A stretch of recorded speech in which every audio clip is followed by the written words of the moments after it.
আধুনিক সন্ন্যাসী লিখেছেন প্রভাত কুমার মুখোপাধ্যায়। বাঁকিপুরে কলেজে যখন পড়তাম, হিন্দুয়ানির দিকে ঝোঁকটা অত্যন্ত প্রবল ছিল। মাথায় প্রকাণ্ড একটি শিখা ছিল। প্রতিদিন সকালে উঠে গঙ্গা স্নান করে আসতাম। মাছটা খেতাম, কিন্তু মাংস খেতাম না। আমাদের মেসের বাসায় সপ্তাহে একদিন করে মাংস হতো। সেদিন ম্যানেজার আমার জন্য পায়েসের বন্দোবস্ত করতেন। বাঁকিপুরে একটি মহাদেব স্থান আছে, সেখানে প্রায়ই গিয়ে ঘুরে বেড়াতাম। যদি কোনো সাধু মহাত্মার দর্শন পাই।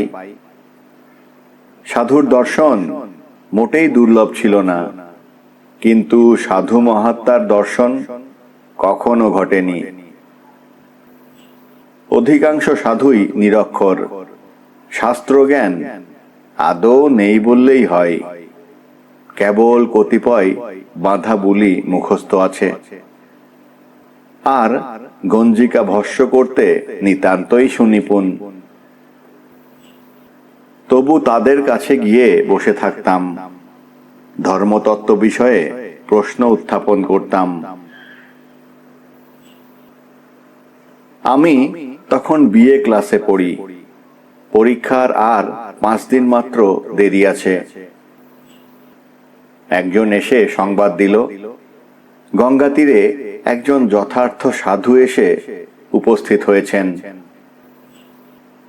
শুনে আমি তৎক্ষণাৎ পুস্তকাদি বন্ধ করে বের হলাম। একা গঙ্গা তীর অভিমুখে প্রস্থান করলাম। তখন বেলা 3টে। গঙ্গা তীরে স্নানের ঘাটগুলি থেকে দূরে একখানি খড়ে বাঁধা ক্ষুদ্র কুটির আছে। সেইখানে সাধু বাবা আশ্রম স্থাপন করেছেন। আমি নগ্ন পায়ে সেখানে গিয়ে উপস্থিত হলাম। দেখলাম 3-4 জন হিন্দুয়ানি ব্যক্তি সাধু বাবার কাছে বসে আছে। সাধু বাবা হিন্দিতে তাদের সঙ্গে আলাপ করছেন। আমি একটি শালপাতার ঠোঙায় করে কিছুটা মিষ্টি নিয়ে গিয়েছিলাম। সেই মিষ্টান্ন এবং একটি সিকি সাধু বাবার পদপ্রান্তে রেখে তাকে প্রণাম করলাম। দেখলাম অন্যান্য ভক্তগণেরও উপহার সেখানে রক্ষিত রয়েছে। সাধু বাবা হিন্দুয়ানি কয়েকটির সঙ্গে তুলসীদাসের রামায়ণ সম্বন্ধে আলাপ করতে লাগলেন। বলতে লাগলেন, দেখো, আমি বাঙালি, আমাদের বাংলা রামায়ণ আছে, কিন্তু তুলসীদাস তাঁর গ্রন্থে ভক্তিরসের যেরূপ ফোয়ারা তুলেছেন, সেরকম আমাদের রামায়ণে নেই। বলে তিনি তুলসীদাস থেকে নানা স্থান আবৃত্তি করে যেতে লাগলেন। এ ব্যাপারে আমার মনে যেন একটু খটকা লাগলো। কথাটা যেন একটু খোশামদের মতো শোনাচ্ছে না? খরিদ্দার খুশি করার মতো, কাজ হাসিল করার মতো। আমাদের গ্রামে একটি বিধবা ছিলেন।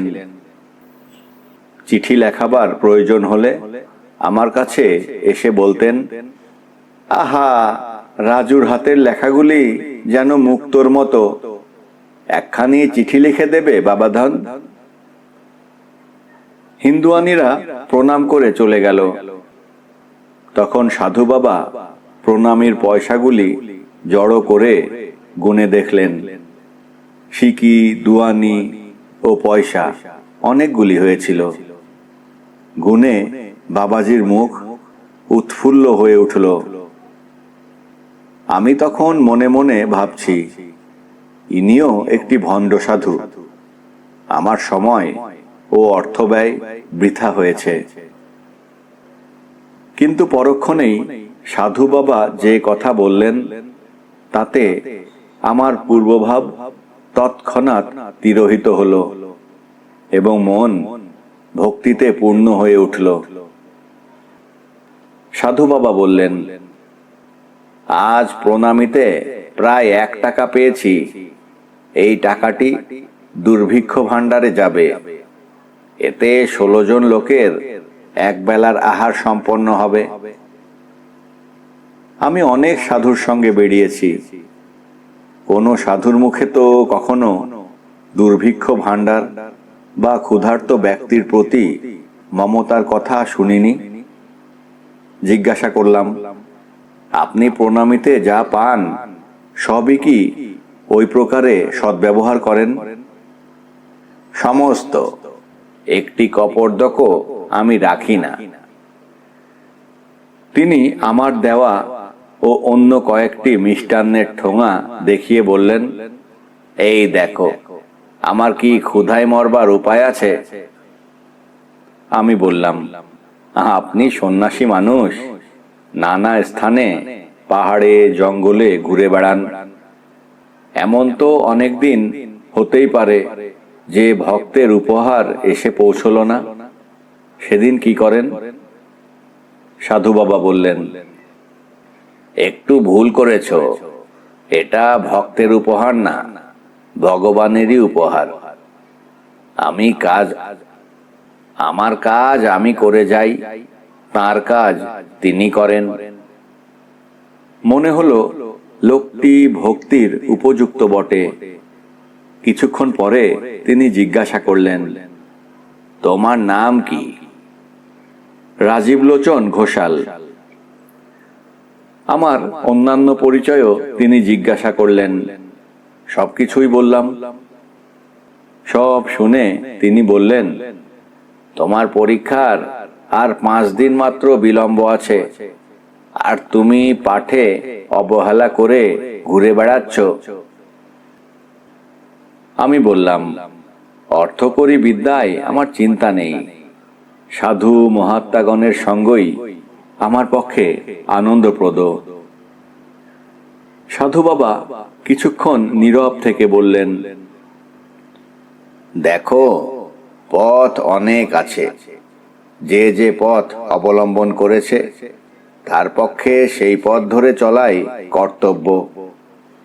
এক পথে দাঁড়িয়ে অপর পথের পানে প্রলুব্ধ দৃষ্টিপাত করলে অপর পথেও তুমি পৌঁছলে না, অথচ যে পথে আছো সে পথেও অগ্রসর হতে পারলে না।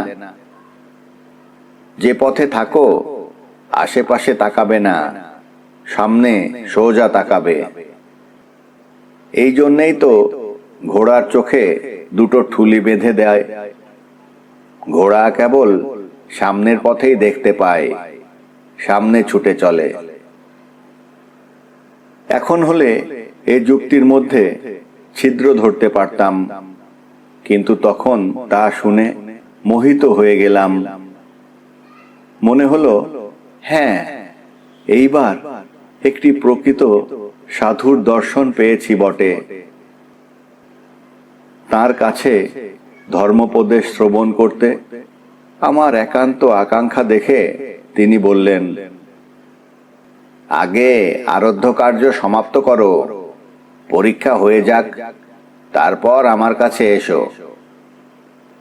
আমি বললাম, আপনার আদেশ শিরোধার্য, কিন্তু ইতিমধ্যে অন্তত আর একবার মাত্র আপনার শ্রীচরণ করতে আজ্ঞা করুন। তোমার পরীক্ষা কবে? এই সোমবার দিন। আচ্ছা, সোমবার সকালে একবার আমার কাছে এসো। আমার শ্রীচরণ দর্শন করবার জন্যে নয়, তোমার পরীক্ষা সম্বন্ধে তোমায় কোনো আবশ্যক কথা বলবো। কিছুক্ষণ কথোপকথনের পরে আমি উঠার জন্য সংকল্প করছি। সাধু বাবা বললেন, সাধু সেবা করার তোমার বড়ই আকাঙ্ক্ষা, একটা কাজ করো দেখি। আমি যেন নিজেকে ধন্য মেনে বললাম, আজ্ঞা করুন। বাবা বললেন, ওইখানে কমণ্ডলুটা আছে, গঙ্গা থেকে জল ভরে নিয়ে এসো। আমি জল এনে রাখলাম। সাধু বাবা অন্যদিকে তাকিয়ে অন্য মনে বললেন, থ্যাঙ্কস। সাধু সন্ন্যাসীর মুখে থ্যাঙ্কসও এই প্রথম শুনলাম। তাকে প্রণাম করে বিস্ময় ও আনন্দপূর্ণ হৃদয়ে বাসায় ফিরে আসলাম। বাসায় এসে পড়াশোনায় মনোনিবেশ করলাম। এ 5 দিন অনবরত পড়ালেখা করে পরীক্ষার দিন সকালে উঠে সাধু দর্শন করতে চললাম। আমার পরীক্ষা সম্বন্ধে কি আবশ্যক কথা সাধু বাবা বলবেন, এ বিষয় আমার মনে একটা কৌতূহল জাগিয়েছিল। বাসার সকলের কাছে সাধু বাবার গল্প করেছিলাম। কেউ কেউ বিদ্রূপ করে বলেছিল, বোধহয় কোনো প্রশ্ন টশ্ন বলে দেবেন, ওদের ভূত ভবিষ্যৎ সবই জানা আছে কিনা। আর একটা কথা বলতে ভুলে গিয়েছি। গুজব শোনা গিয়েছে ওই সাধু বাবা ইংরেজিতে একজন বুৎপন্ন লোক। তিনি নাকি MA পাস। সুধাংশু বাবু নামক আমার একজন সহপাঠী, তিনি MA পাস শুনে ঠাট্টা করে বললেন, MA পাস না, হাতি পাস। তারপর থেকে রাগে সুধাংশু বাবুর সাথে আমি ভালো করে কথা বলতাম না। গঙ্গা তীরে গিয়ে প্রথমে স্নান করলাম। স্নান শেষ করে সিক্ত বস্ত্রখানি হাতে নিয়ে সাধু বাবার কুটিরের দিকে যাত্রা করলাম। তখন মাত্রই সূর্যোদয় হয়েছে। গিয়ে দেখলাম কুটিরের সামনে আগুনের কুণ্ড জ্বলছে। তার সামনে বসে সাধু বাবা ধ্যানস্থ। কিছুক্ষণ বসে থাকার পর সাধু বাবা চোখ খুললেন। আমি প্রণাম করলাম। তিনি বললেন, আজ তোমার পরীক্ষা? আজ্ঞে হ্যাঁ। তোমায় আজ কিছু বলবো বলেছিলাম, তা অতি সামান্য কথা, অথচ প্রয়োজনীয় কথাও বটে। দেখো, আর্য ধর্মে পুরাকাল থেকে ফুল দিয়ে দেবতার পূজা করবার কেন ব্যবস্থা আছে বলতে পারো? আমি বললাম, ফুল সুগন্ধপূর্ণ জিনিস, দেবতার প্রীতির জন্য ফুল দিয়ে পূজা করা হয়। সাধু বাবা বললেন, ভুল। দেবতা নির্বিকার, ফুলের গন্ধে তার প্রীতি হবে কি করে? না, ফুল দেবতার প্রীতির জন্য নয়, পূজকের প্রীতির জন্যই। ফুলের গন্ধে পূজকের মনে আনন্দের ভাব হবে বলে। আনন্দপূর্ণ মনে কোনো কাজ করলে তা যেমন সফল হয়, সেরূপ আর কোনো কিছুতেই হয় না। তুমি বাসায় ফেরার সময় 1 শিশি সুগন্ধি দ্রব্য কিনে নিয়ে যেও। যদি দেশি পাও তো বিলিতি কিনো না, কারণ দেশীয় শিল্পের উৎসাহ বর্ধন করা আমাদের সকলের কর্তব্য। সেই সুগন্ধি রুমালে, চাদরে একটু মেখে পরীক্ষার হলে যাবে।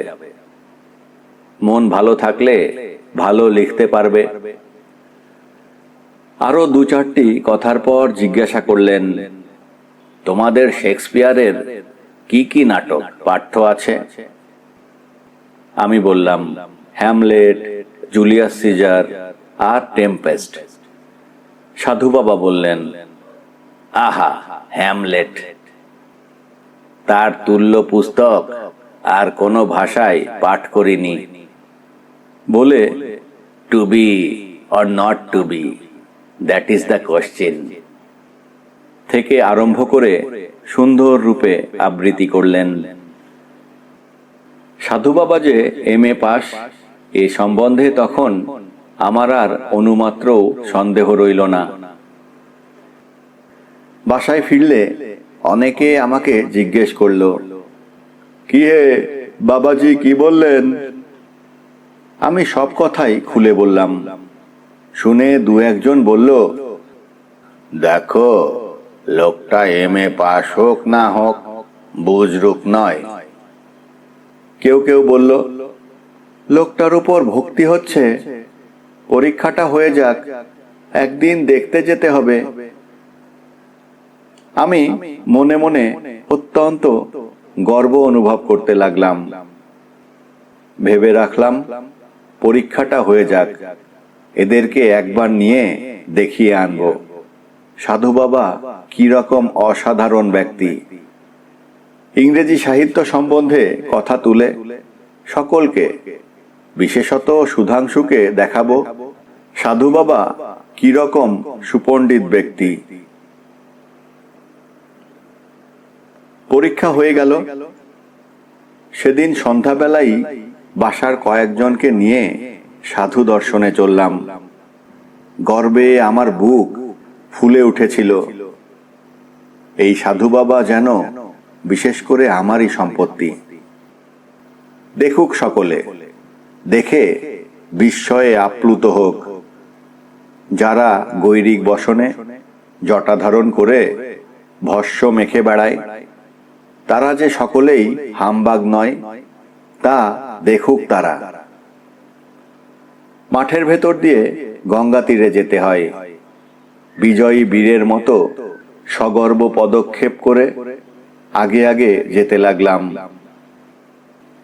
কুটিরে পৌঁছে দেখলাম কুটির শূন্য, কিন্তু তার চারপাশে অনেক লোকের সমাগম হয়েছে।